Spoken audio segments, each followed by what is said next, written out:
The document arrived in Kyiv on the 4th of December 1994. 3 signatures, 3 guarantees. The nuclear weapons would go to Russia. In exchange, Ukraine's borders would be sacred forever. The Americans promised, the British promised, the Russians promised. 23 years later, Russian tanks rolled across those same borders. The document meant nothing. It had always meant nothing. But that's not where the betrayal began. The real collapse started earlier, much earlier, in rooms where Ukrainian officials never sat, in conversations conducted in languages they didn't speak, in agreements made about their future without their presence. Hey, real quick, drop a comment with your city and what you do. Seriously helps us understand who's watching this stuff. Like if you're staying, subscribe if you want more. Okay, back to it. The Kremlin, Building 14, 3rd floor, the 23rd of August, 1991, 72 hours after the failed coup against Gorbachev, a meeting nobody recorded. Present, Yeltsin's inner circle, the Siloviki who would reshape Russia, and one Ukrainian representative whose name appears in no official transcript. The topic, what to do with the Soviet inheritance. The Ukrainian sat silent. Later, he would tell his deputy one thing. They divided everything as if we weren't in the room, as if we didn't exist. The archival materials tell a different story than the official one. Garf, Fond 9091, Opus 3, Dello 147. Transcripts of Politburo meetings from January through August 1991. The Ukrainian question appears 17 times, not once as a matter of Ukrainian self-determination, always as a resource calculation. Coal, steel, agricultural output, the Black Sea Fleet, nuclear weapons, strategic depth. One margin note, handwritten, appears on a briefing document from the 7th of March, 1991. The writing has been identified as belonging to a senior Russian official whose name remains redacted in declassified versions. 2 words, temporary loss. Ukraine wasn't seen as a nation leaving. It was inventory in temporary storage. The driver who took documents between Moscow and Kyiv in those final months of 1991 drove a ZIS 110, black, armor-plated, a relic from Stalin's time. His name was Petro Marchenko. He died in 2003. His daughter published his diary in 2011. Small print run, Ukrainian language only. Nobody in the West read it. Marchenko wrote about the faces, the Russian officials leaving meetings, relaxed, laughing, already moving on to other business. The Ukrainian officials, pale, silent, gripping briefcases with trembling hands. He wrote about overhearing a conversation at a fuel stop outside Kursk. 2 Russian bureaucrats, smoking, waiting for their car to refuel. Let them have their independence, one said. They'll be back in 5 years, begging, and we'll make them pay for it. The other laughed. 5 years? 3. In December 1991, the Soviet Union officially dissolved. Ukraine voted for independence, 90.3%. The celebrations in Kyiv lasted 3 days. In Moscow, the mood was different. RGASPI Archives, Fond 17, Opus 2, Dello 893. Internal Communist Party assessments from December 1991 through March 1992. Analysis of the Ukrainian mistake. Projections of economic collapse. Timelines for reunion.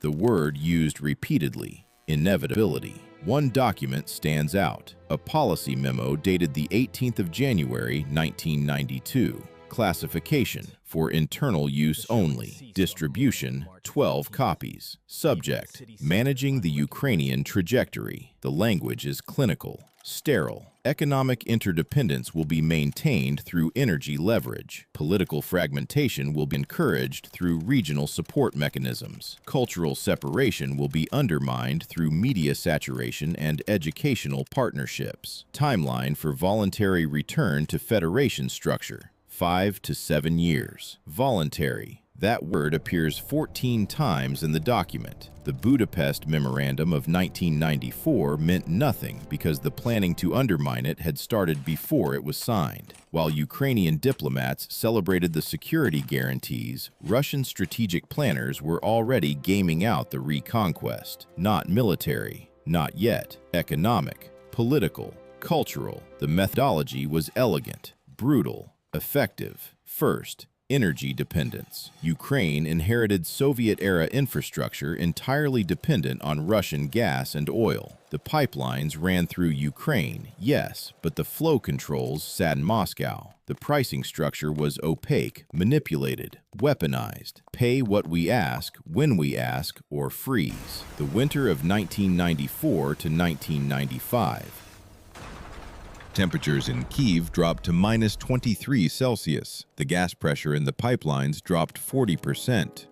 Russian officials expressed technical concerns. Ukrainian officials paid. The precedent was established.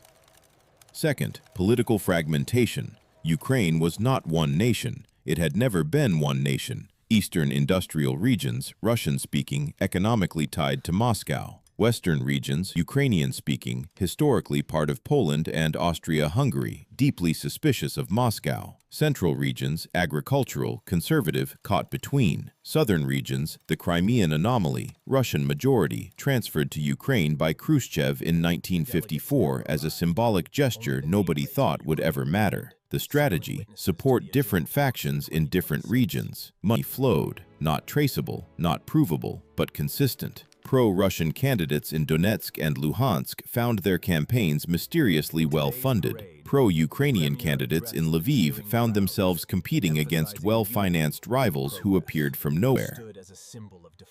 The goal wasn't to control Ukraine. The goal was to ensure Ukraine could never control itself. Third, economic strangulation masked as partnership. Ukrainian factories, built during Soviet industrialization, were designed as components in a larger machine. A tank factory in Kharkiv supplied parts to assembly plants in Russia. A steel mill in Dnipropetrovsk fed raw materials to Russian manufacturing. Separate them and both suffer, but Russia could absorb the pain. Ukraine could not. The numbers tell the story. Ukrainian GDP, 1991, $132 billion. 1998, $41 billion, a 69% collapse, the worst peacetime economic catastrophe of the 20th century, worse than the Great Depression, worse than the Asian financial crisis, comparable only to war-torn economies. Russian officials expressed sympathy, offered aid with conditions that looked like cooperation but functioned like chains. The International Monetary Fund entered the picture in 1994. Western loans, Western conditions, privatization, market liberalization, shock therapy. The same policies that had devastated Russia were now prescribed for Ukraine. The same oligarchs who had looted Russia's assets now eyed Ukraine's. What nobody in Washington or Brussels understood, the playing field was not neutral. Russian intelligence services had decades of embedded networks in Ukraine. Russian business interests had relationships and leverage Ukrainian reformers could never match. When Ukrainian state assets went up for auction, Russian-connected buyers knew which officials to bribe, which paperwork to lose, which competitors to threaten. The aluminum industry went first, then steel, then energy distribution. By 2004, Ukrainian oligarchs controlled the visible economy, but traced the ownership chains far enough, and Russian interests appeared in the shadows. Not majority stakes, not obvious control, just enough influence to ensure that Ukraine's economy could never truly separate from Russia's. A cable from the American embassy in Kyiv, dated the 9th of June 1998, marked confidential, later released through declassification. The economic officer wrote, Quote 10.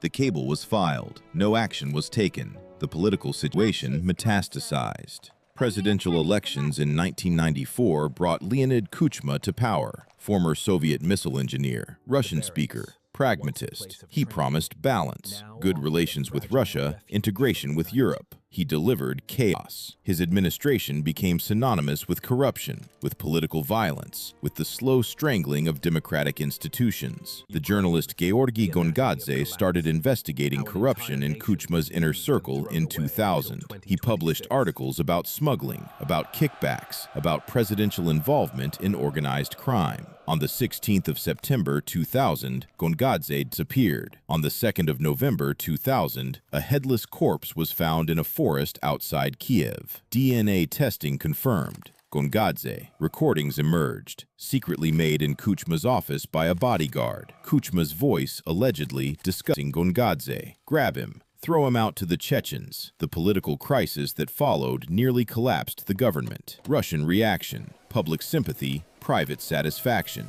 A weak, corrupt, unstable Ukraine served Russian interests perfectly, neither fully independent nor fully controlled, perpetually off balance, perpetually available for manipulation. The Orange Revolution of 2004 changed the equation. Kuchma's chosen successor, Viktor Yanukovych, won the presidential election through blatant fraud. Exit polls showed his opponent, Viktor Yushchenko, winning by 11 percentage points. Official results showed Yanukovych winning by 3. The Ukrainian people took to the streets. Hundreds of thousands in Kiev's Maidan Nezalezhnosti, Independence Square. They stayed for weeks, through snow, through cold, through threats. The Supreme Court ordered a revote. International observers flooded in. Yushchenko won. Moscow's response was cold fury barely disguised as diplomatic politeness. Yushchenko was pro-Western, pro-NATO, pro-European Union. Everything Russia had worked to prevent for 13 years suddenly seemed possible. A Ukraine that actually escaped. The pushback began immediately. Energy prices spiked. Gazprom, Russia's state gas monopoly, demanded market rates for Ukrainian gas. The price quadrupled overnight.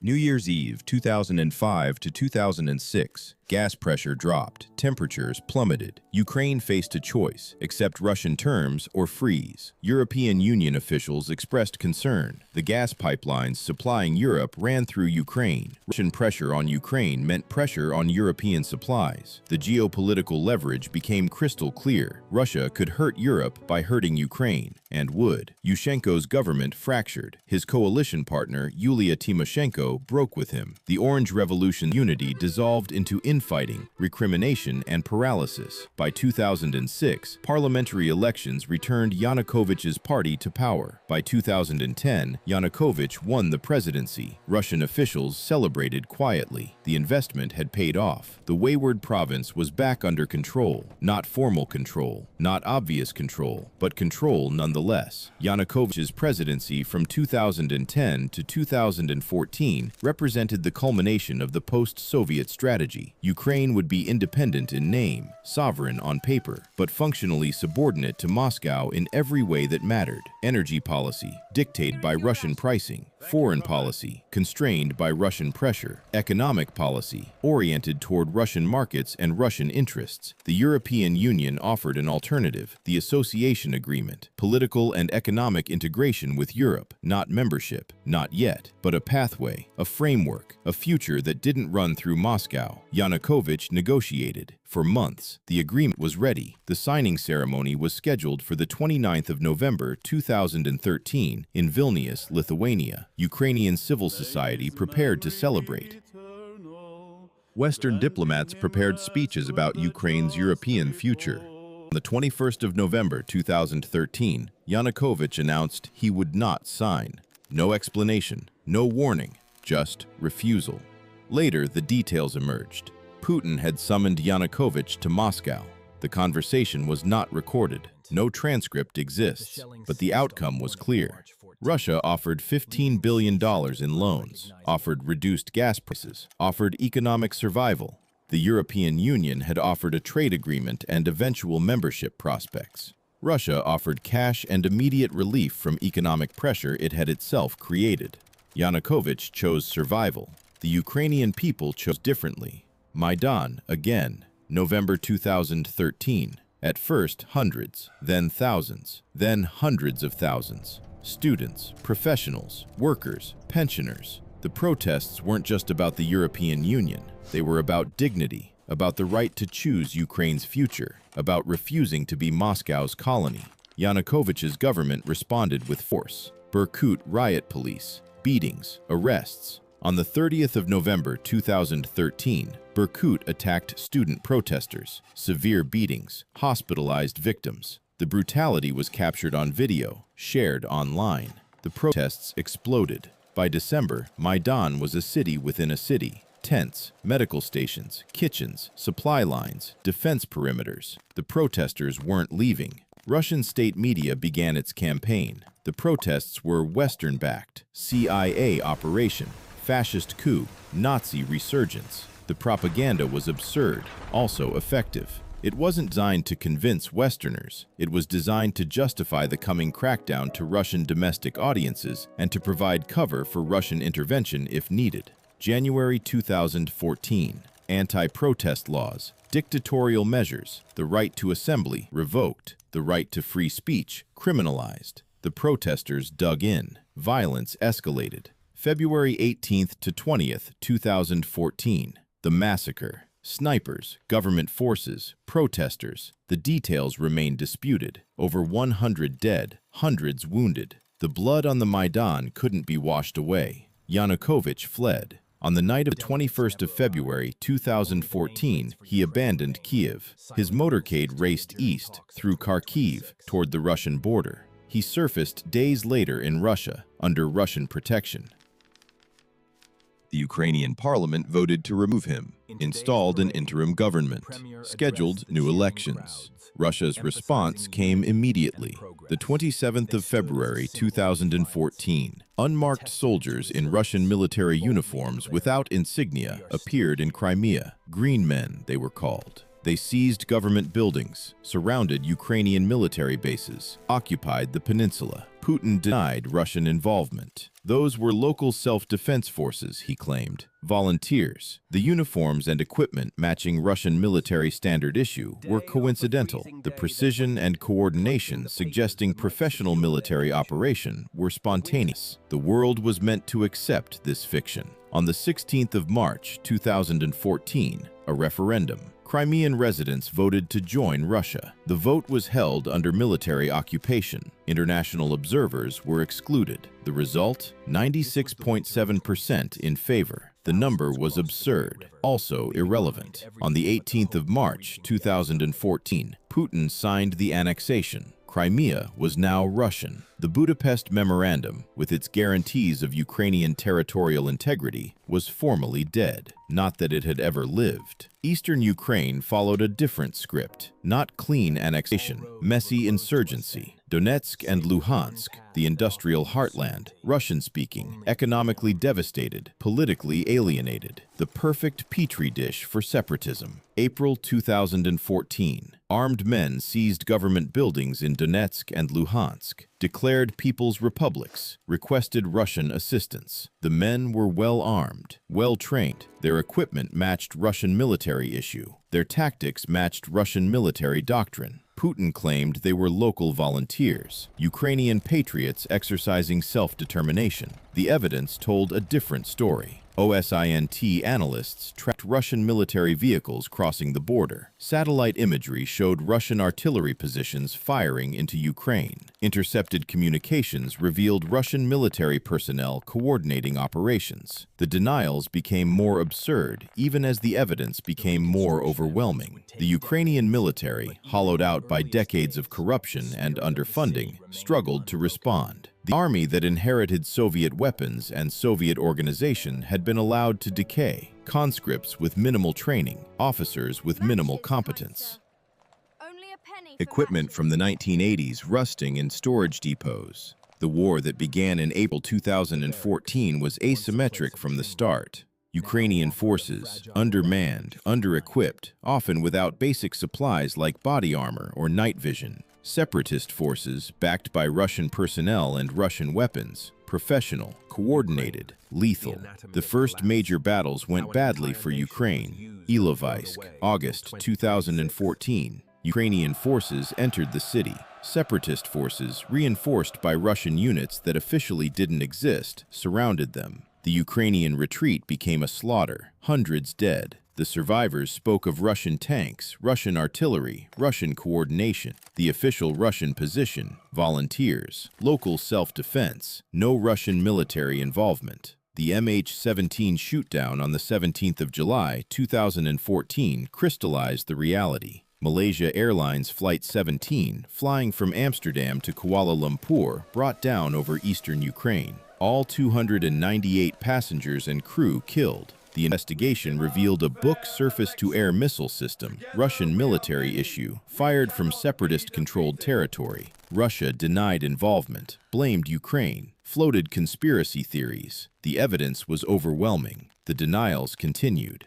Western response: sanctions, economic penalties against Russian officials, restrictions on Russian energy and financial sectors, expressions of concern, condemnations, strongly worded statements, no military intervention, no enforcement of the Budapest Memorandum, no consequences that mattered. The message to Ukraine was clear: you're on your own. The Minsk Agreements, September 2014 and February 2015, were designed to freeze the conflict, ceasefire, withdrawal of heavy weapons, political settlement. Russia signed as a mediator, not a party to the conflict, maintaining the fiction that this was an internal Ukrainian matter. The agreements failed immediately, violations daily. Territory continued changing hands. The fighting continued, lower intensity, fewer headlines, but continuous. A frozen conflict that was never actually frozen. 8 years, from 2014 to 2022, over 14,000 dead, millions displaced. Eastern Ukraine, a wasteland of destroyed cities and mined fields. Ukraine's economy, starting to recover in the 2000s, collapsed again. Military spending consuming the budget, corruption continuing, reform efforts derailed by war. The West provided support, military aid, training, financial assistance, but always calibrated, always limited, never enough to actually win, just enough to not lose. The Ukrainian military slowly professionalized, slowly modernized, slowly learned to fight. Russia used the time differently. Military modernization, doctrine development, testing new weapons and new tactics in the Syrian civil war, building the force that would be needed for the larger operation that was always coming. Because this was never about Crimea, never about Donetsk and Luhansk. It was always about Ukraine's existence, about whether Ukraine could be permitted to escape Russian control, about whether the temporary loss noted in that 1991 margin note could be reversed. The 24th of February 2022,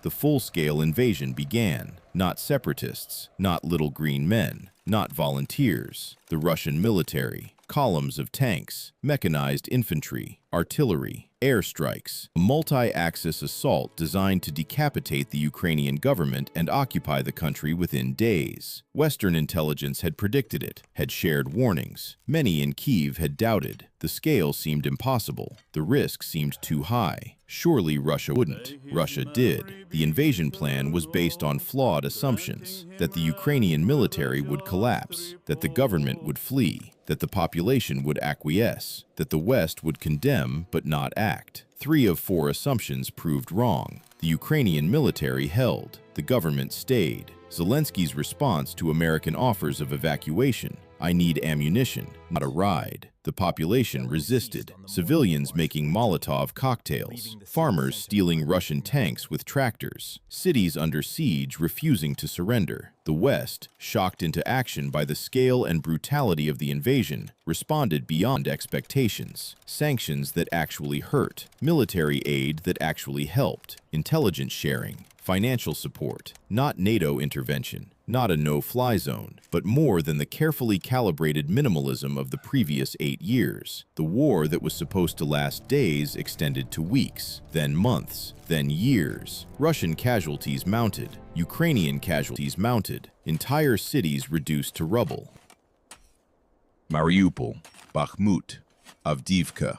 The human cost almost impossible to calculate, but Ukraine held. And that's what makes the betrayal complete. For 31 years, from 1991 to 2022, Ukraine was used by Russia as a buffer state and resource colony, by the West as a geopolitical pawn in great power games, by its own oligarchs as a source of personal enrichment. The promises were always empty, the security guarantees meaningless, the partnership agreements tactical, the declarations of support conditional. Ukraine gave up nuclear weapons for guarantees that were violated, opened its markets to privatization that enriched foreigners and impoverished Ukrainians, fought Russia's war while the West provided just enough support to prolong the conflict, but never enough to win it decisively. The thousands dead in the Donbass from 2014 to 2022 died in a conflict the West called frozen. Frozen for Ukraine meant continuous casualties. Frozen for Russia meant time to prepare. Frozen for the West meant the problem was managed, contained, ignorable. The pattern repeats. Promises, betrayals, expressions of support, limitations on that support. Ukraine bleeds, Russia calculates. The West wrings its hands and calibrates its response. And through it all, the documents keep piling up.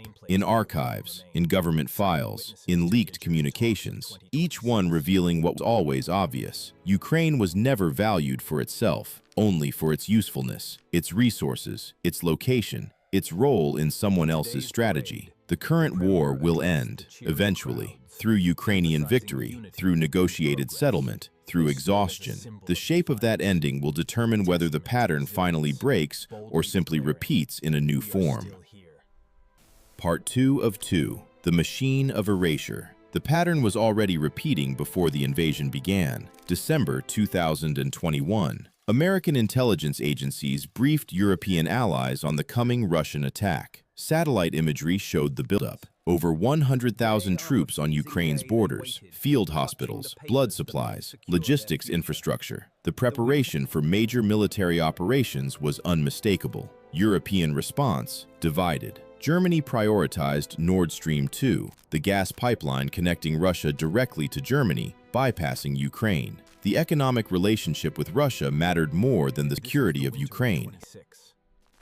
France proposed diplomatic solutions that required Ukrainian concessions before Russia had even attacked. The message was familiar. Ukraine's security was negotiable. Russia's interests were permanent. American response?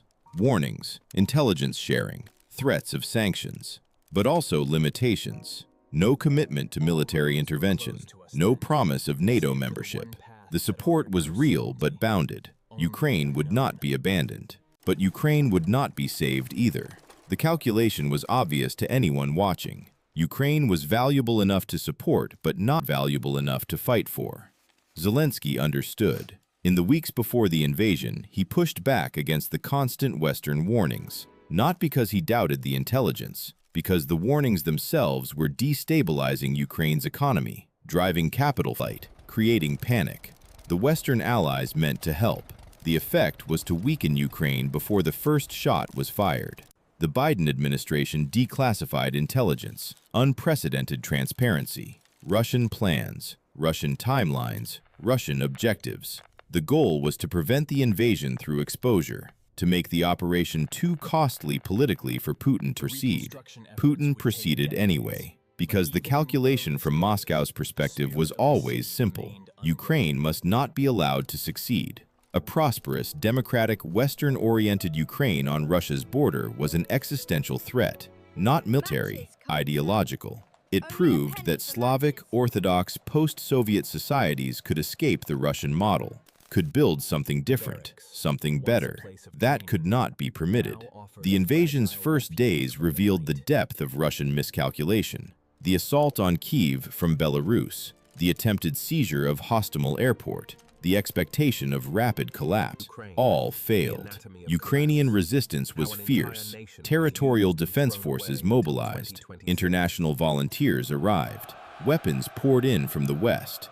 But also, the limitations remained. The no-fly zone Ukraine requested, denied. Too risky. Might escalate to NATO-Russia direct conflict. The Soviet-era fighter jets Poland offered to transfer through the United States, blocked. Same reasoning. The long-range missile systems that could strike Russian territory, delayed, then provided with restrictions on their use. Every escalation by Russia met with Ukrainian adaptation and Western hand-wringing.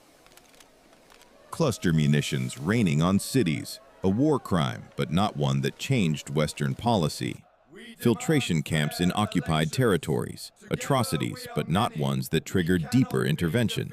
The destruction of energy infrastructure as winter approached, condemned but not prevented. The pattern held. Russia did what it wanted. Ukraine resisted as best it could. The West helped within carefully maintained limits. The economic dimension tells the fuller story.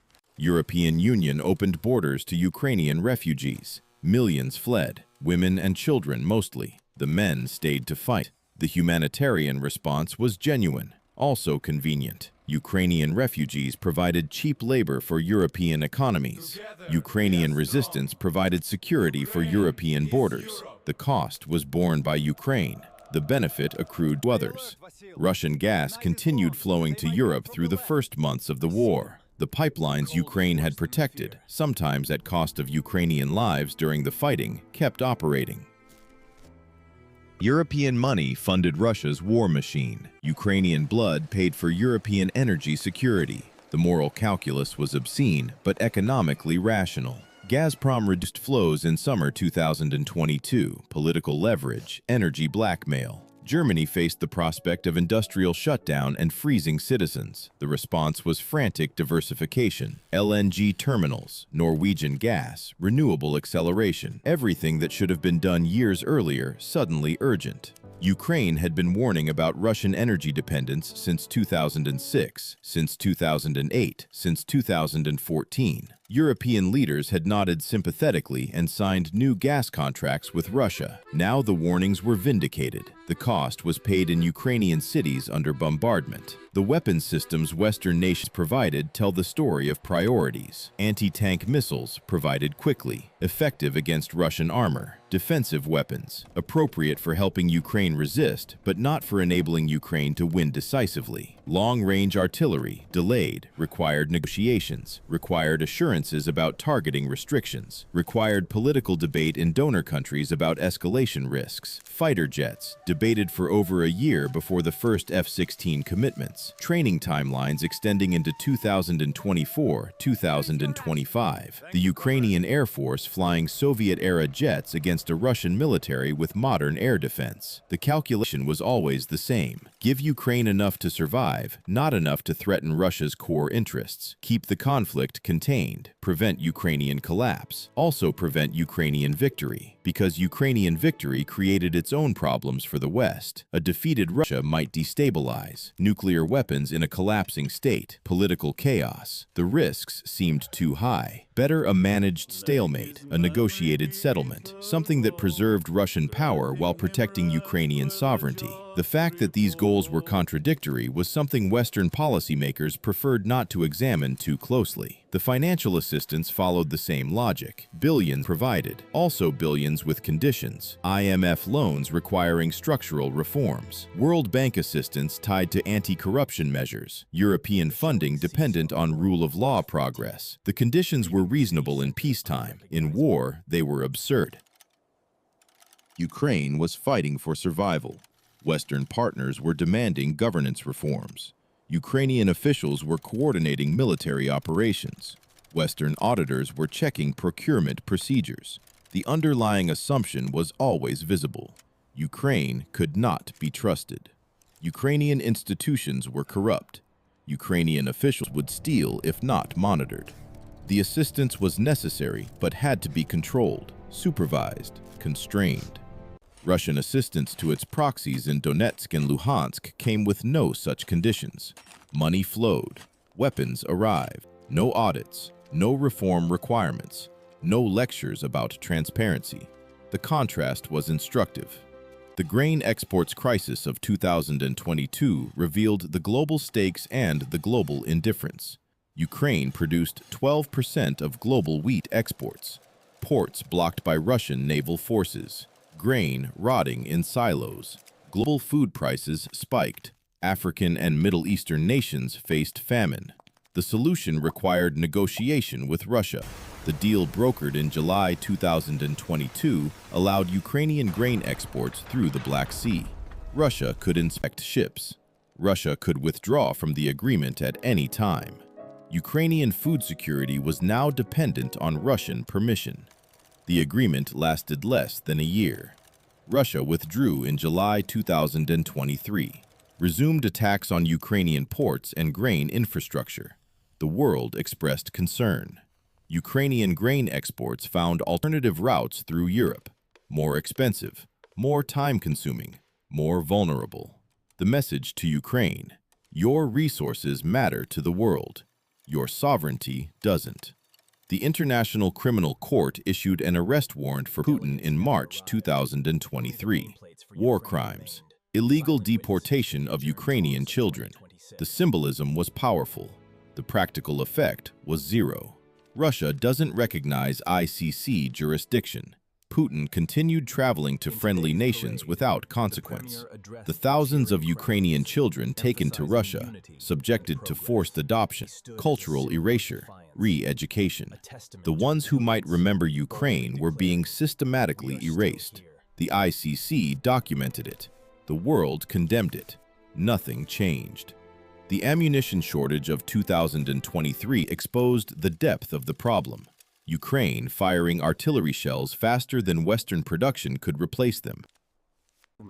European defense industries, downsized after the Cold War, couldn't scale up quickly. American stockpiles depleted by transfers to Ukraine. The solution required either massive investment in expanding production or restrictions on Ukrainian use. The West chose both. Some production increases, also pressure on Ukraine to conserve ammunition, to be more selective in targeting, to make the scarce supplies last. Russian artillery continued firing without such constraints. Russian production never downsized, operating at wartime tempo. Iranian drones supplementing Russian strikes. North Korean artillery shells arriving by the millions. The asymmetry wasn't just military, it was industrial, civilizational. Democratic societies with public scrutiny and budget debates versus autocracies that could mobilize resources without constraint. Ukraine was caught between. The counteroffensive of 2023 demonstrated the limitations. Months of preparation, Western training, Western equipment, high expectations. The assault into Russian-occupied territory began in June 2023. The results were grinding, slow, costly. Russian defensive fortifications, built during months of preparation, proved formidable. Minefields, dragon's teeth, trenches, artillery kill zones. The Ukrainian advances measured in kilometers, casualties measured in thousands. Western media coverage shifted from triumphant to critical. Questions about Ukrainian tactics, criticisms of command decisions, suggestions that perhaps Ukraine was asking too much. Perhaps negotiations should be considered. Perhaps the war was unwinnable. The same Western observers who had provided insufficient long-range weapons now criticized Ukrainian inability to achieve breakthroughs. The same Western allies who had delayed armor deliveries now questioned why Ukrainian forces weren't moving faster. The logic was circular, maddening, deadly. By autumn 2023, the counteroffensive had achieved limited gains at enormous cost. The Russian defensive lines held in most sectors. Ukrainian forces fortified their positions. The war settled into attritional grinding. Western attention began to drift. The Israel-Hamas war in October 2023 pulled focus. American political debates about immigration and economy pushed Ukraine down the priority list. European publics, facing energy costs and economic stagnation, grew weary of the war.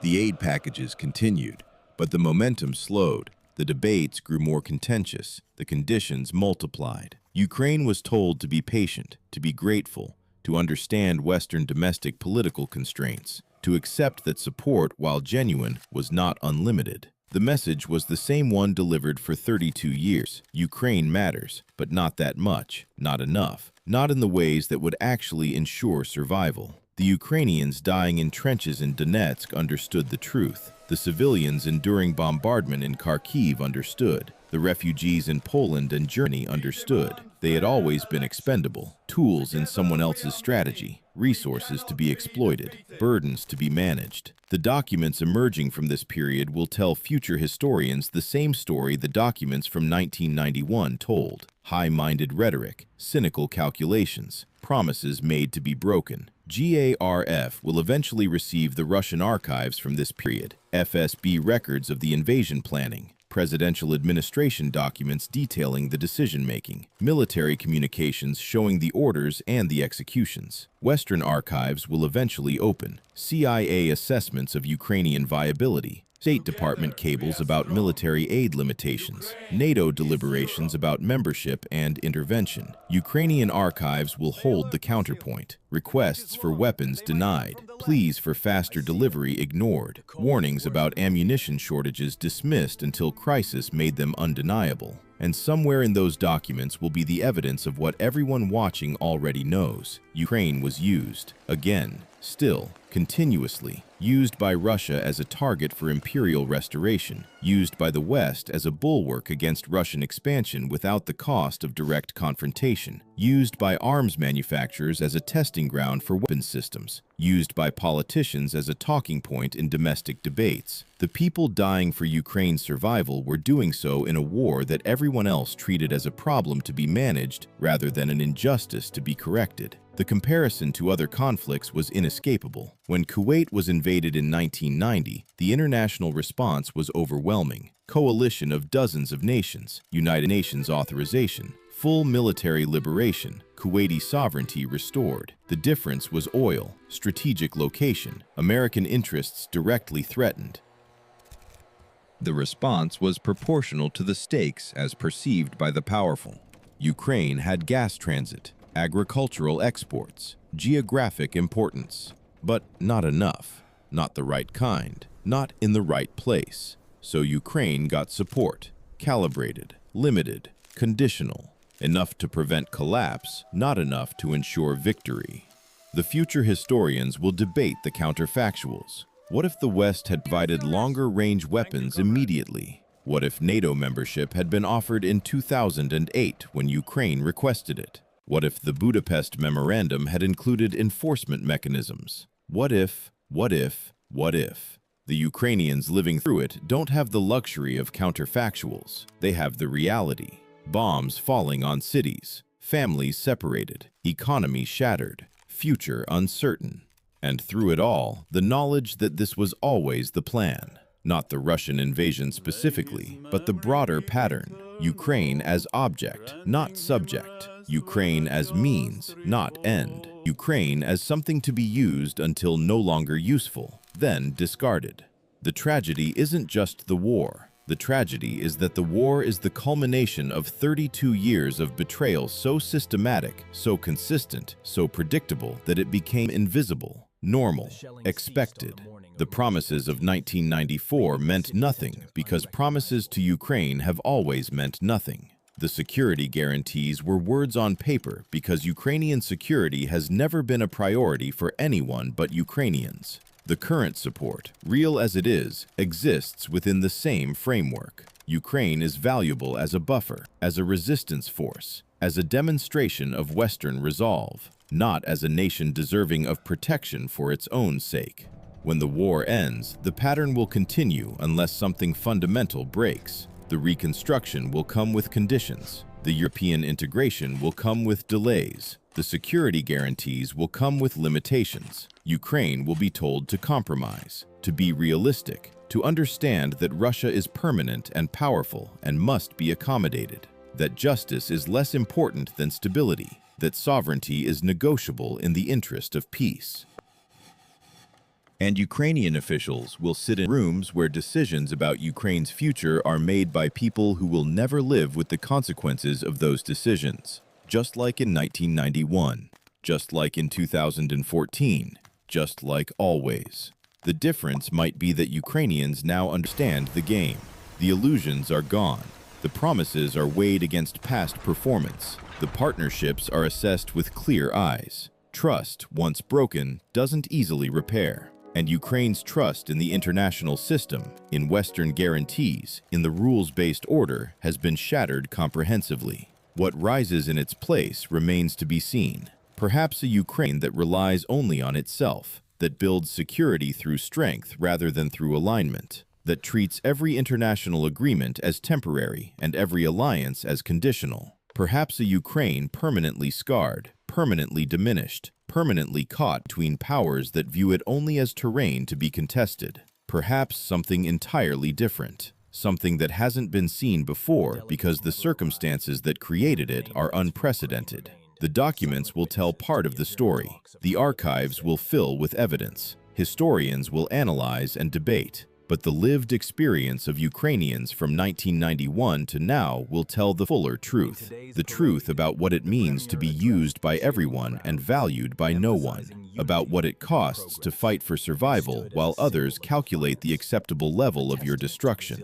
About what happens when an entire nation becomes expendable in service of other nations' interests. The cemetery in Kyiv keeps expanding. Row after row of fresh graves. Ukrainian flags, flowers, photographs of the dead, young faces mostly, people who should have had decades ahead of them, who died defending a nation that the world kept telling them to compromise, to negotiate, to surrender piece by piece. Their families know the truth. The volunteers know. The soldiers know. The civilians sheltering in basements know. Ukraine was used, is being used, will continue to be used until Ukrainians find a way to break the pattern or are finally broken by it. The anatomy of collapse is visible in every policy decision, every delayed weapons shipment, every conditional aid package, every negotiation that treats Ukrainian territory as bargaining chips. What makes it unbearable is not just the betrayal, it's the inevitability.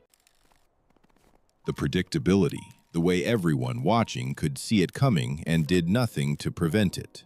The Soviet Union collapsed in 1991. Ukraine emerged independent. 32 years later, Ukraine is still fighting for what should have been guaranteed from the start, the right to exist. Not as Moscow's province, not as the West's buffer, as itself. That fight continues, in trenches, in destroyed cities, in diplomatic meetings where Ukrainian officials make the same requests and receive the same carefully calibrated responses. The outcome remains uncertain. What's already certain is that Ukraine paid the price for everyone else's calculations, paid in blood, in treasure, in futures stolen and lives destroyed. The documents will eventually confirm what the living already know. The question is whether anyone with power to change the pattern will care enough to read them.